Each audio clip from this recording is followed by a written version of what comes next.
Olá, bem-vindos. Eu sou Haroldo Maranhão, este é o canal Vejam os Sinais.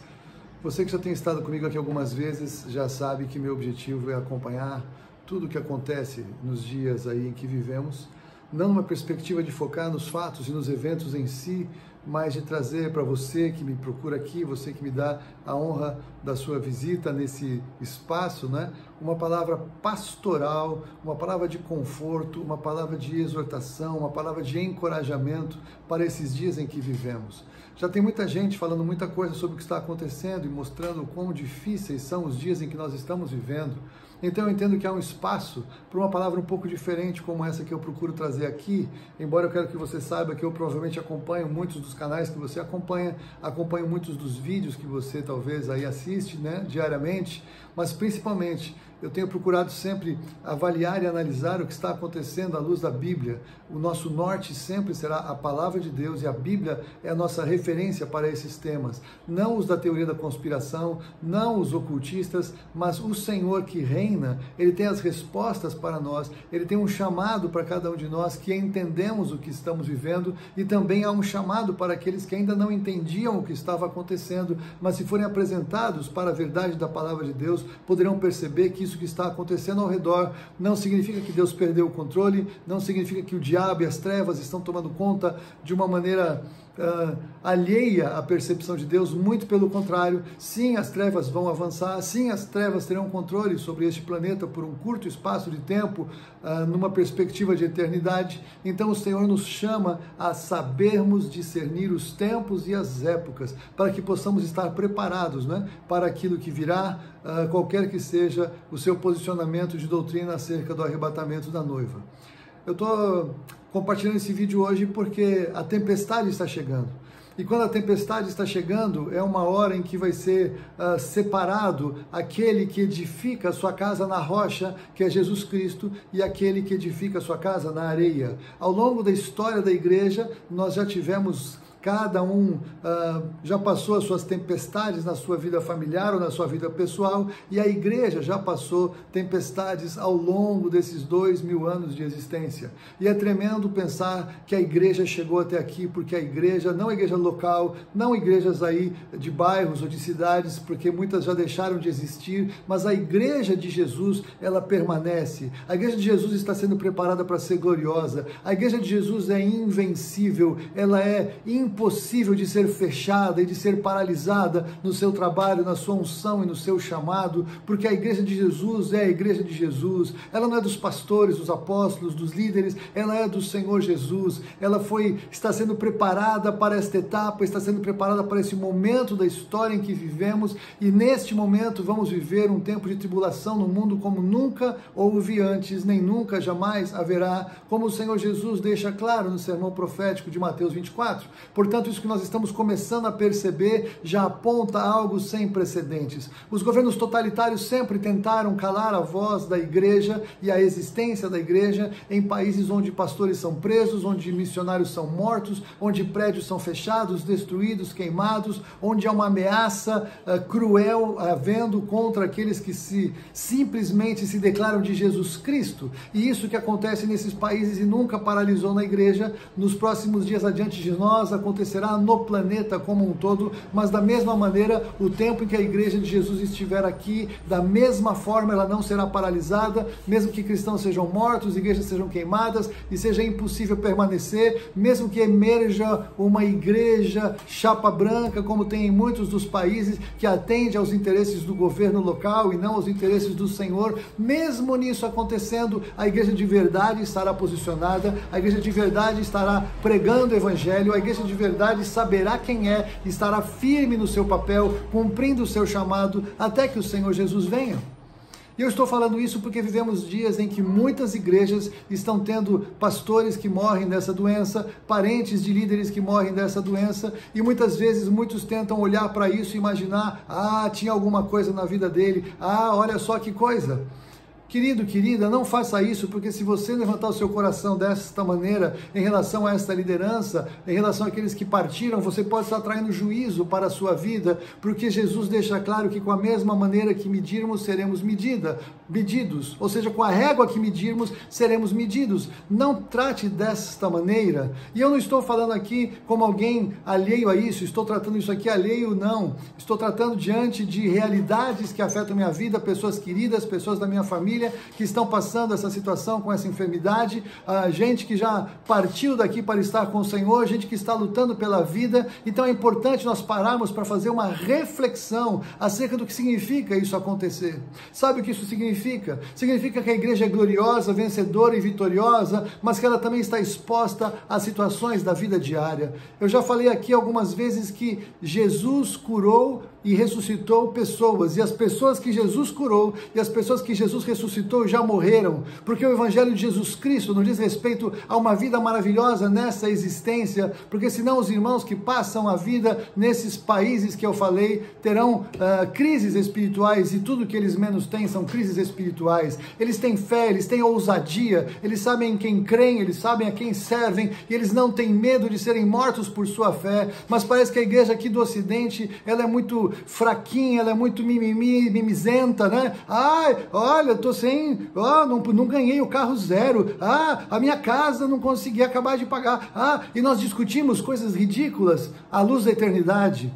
Nós temos vivido com muito conforto no Ocidente, louvado seja o nome do Senhor. Aqui nós tínhamos ainda até um certo tempo atrás, liberdade para viver e para servir ao Senhor, e muitas vezes essa liberdade tornou cristãos fracos de fé, cristãos mornos, cristãos descompromissados, cristãos que não conhecem a palavra, cristãos que não conhecem muito da verdade que dizem seguir. Então, quando vê uma situação como essa, eles ficam perplexos e falam: meu Deus, morreu o meu parente, olha, tem alguém doente, cadê Deus?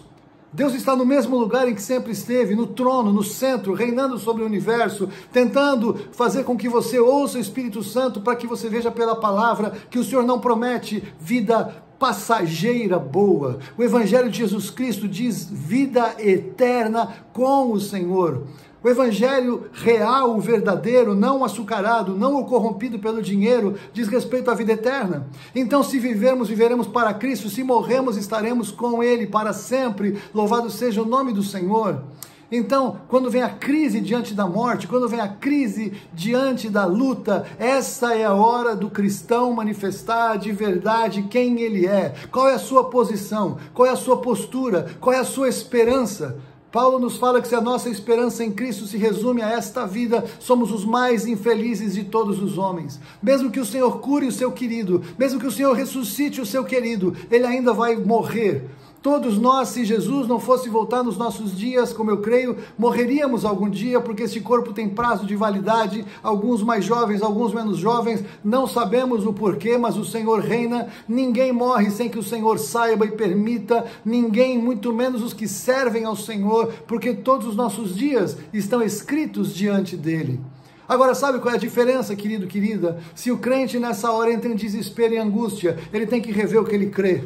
A morte tem que trazer para o coração do crente tristeza, dor e luto, porque isso é verdade, isso é justo, isso é humano. Mas neste momento, se quem partiu é de Jesus, tem que trazer alegria, celebração diante do Senhor, de saber que embora possamos estar separados de queridos por algum tempo, estaremos juntos para sempre. Esta é a diferença do Evangelho de Jesus, que não é uma lavagem cerebral para fazer com que as pessoas abobalhadas repitam como um mantra vazio: nós temos vida eterna, se isso não for uma verdade interior.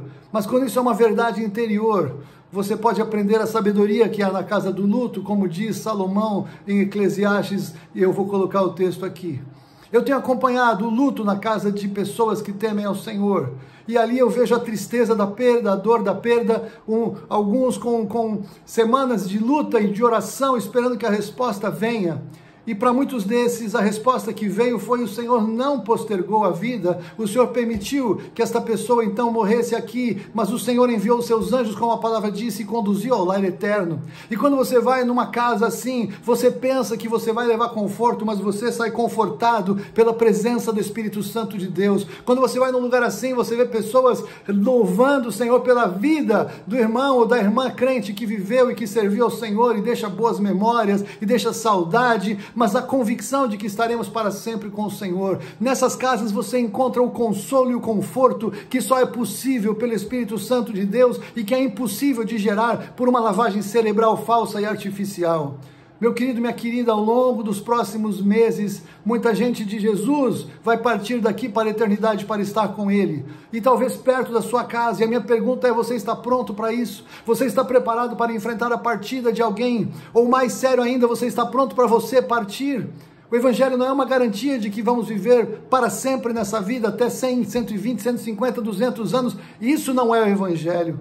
O Evangelho é um convite para vivermos aqui para o Senhor, nos preparando para a eternidade, porque o Evangelho de Jesus é o Evangelho de vida eterna e não de vida no mundo. O Senhor nos chama não a vencer no mundo, mas a vencer o mundo. Aqui faremos o que for necessário na nossa vida, trabalharemos, construiremos, edificaremos, cuidaremos da família, teremos filhos e faremos coisas, mas acima de tudo serviremos ao Senhor. Mas se a vida em Jesus na igreja for só isso, você errou o Evangelho, você está crendo em algo errado e é hora de você parar e rever o que você crê.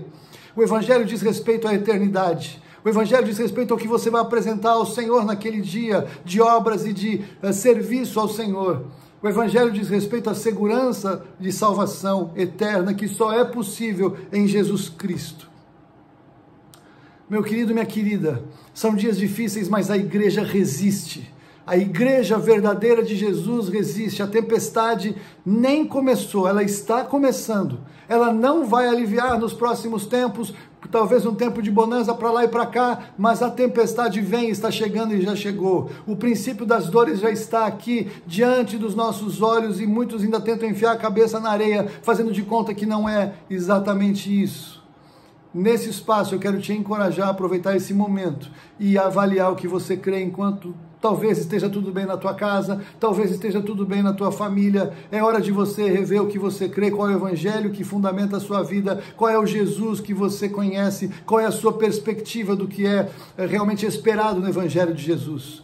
O Senhor disse que vai cuidar de nós todos os dias em que estivermos aqui, vai suprir nossas vidas com o que comer, o que beber, o que vestir, onde morar. Isso é promessa do Senhor. O tipo, a qualidade, a quantidade diz respeito à vida pessoal, ao propósito pessoal de cada um.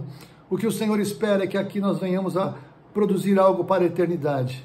O crente não será julgado para a salvação, mas o crente será julgado com aquilo que ele fez através do corpo, enquanto esteve aqui. Eu já postei uma série, se você quiser pesquisar, Meritocracia do Reino, nos chamando a sermos frutíferos ao Senhor. Esse é o nosso chamado aqui. Tem muita gente dormindo, muita gente deitada em berço esplêndido, muita gente querendo ser tratado como se fosse um filhinho mimado, e o Senhor tem filhos amados. Meu querido, minha querida, a tempestade vem e já chegou. Eu quero, em nome de Jesus, ser útil para fortalecer você na sua fé e na sua posição espiritual. Se você está aqui e você não conhece Jesus Cristo, por favor, me chame no privado. Eu vou ter o maior prazer de falar para você a verdade da salvação eterna em Jesus Cristo. A igreja evangélica tem muitos problemas.